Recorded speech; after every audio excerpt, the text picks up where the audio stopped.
Hallo zusammen und herzlich willkommen. Heute geht es ums Einkaufen. Das ist ein Thema, das uns alle betrifft. Kaufst du lieber online oder offline ein?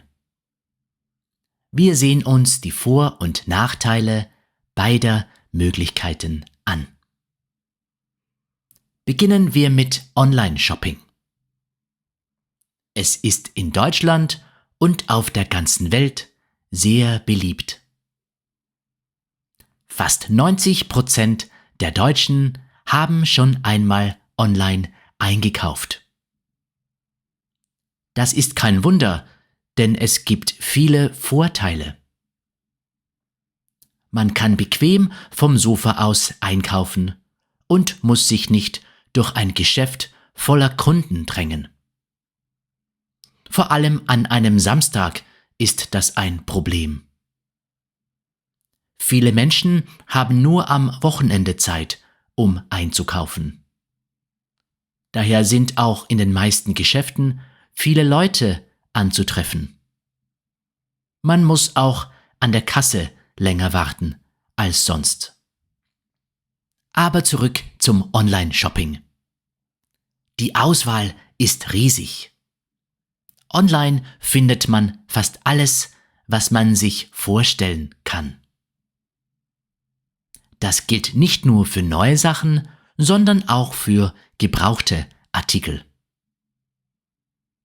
Online kann man ganz einfach nach gebrauchten Sachen suchen und sie günstig kaufen. Das gilt auch für neue Artikel.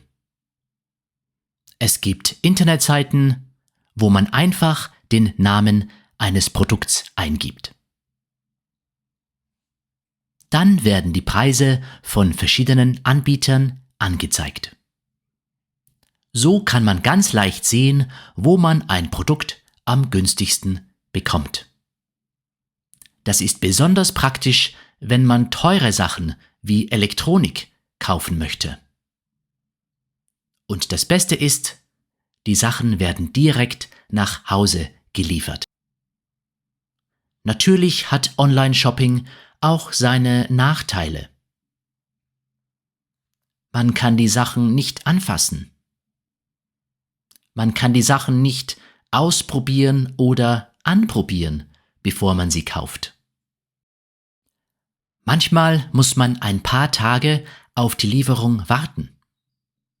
Es kann sogar ein paar Wochen dauern.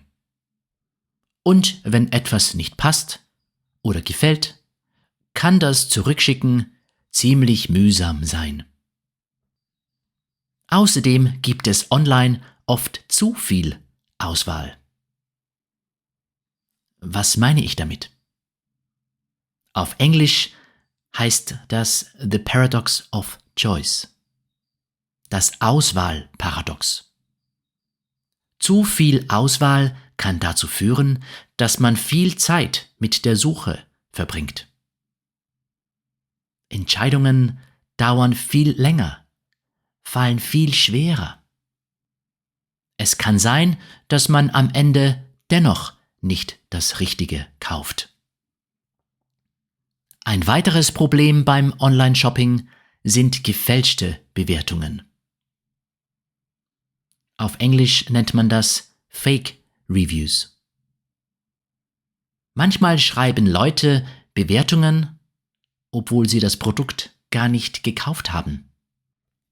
Wenn eine Bewertung zu perfekt klingt, kann es sein, dass sie gar nicht echt ist.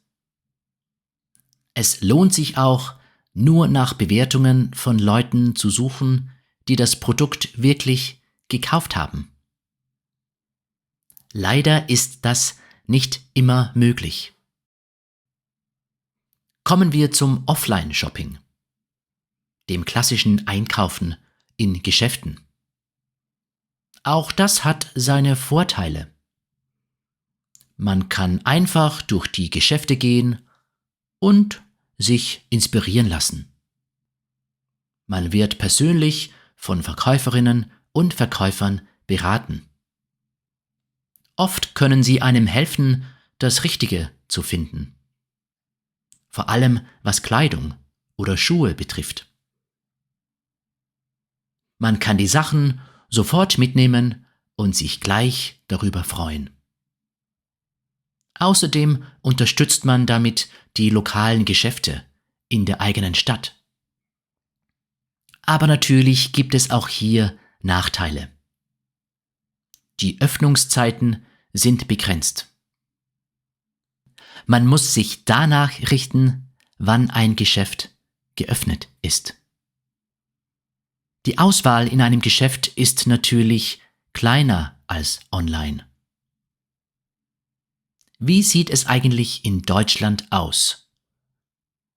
Die Deutschen geben jedes Jahr fast 80 Milliarden Euro für Online-Shopping aus.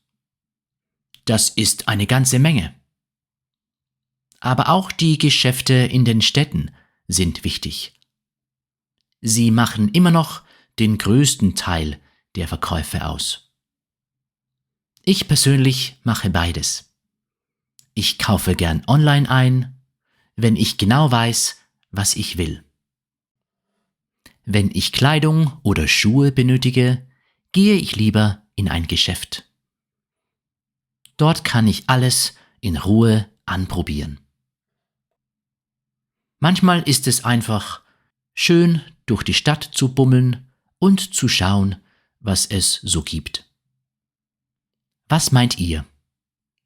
Welche Einkaufsmöglichkeit bietet mehr Vorteile? Schreibt mir in den Kommentaren, was eure Meinung dazu ist. Ich wünsche euch einen schönen Tag und freue mich schon aufs nächste Mal. Tschüss und auf Wiedersehen.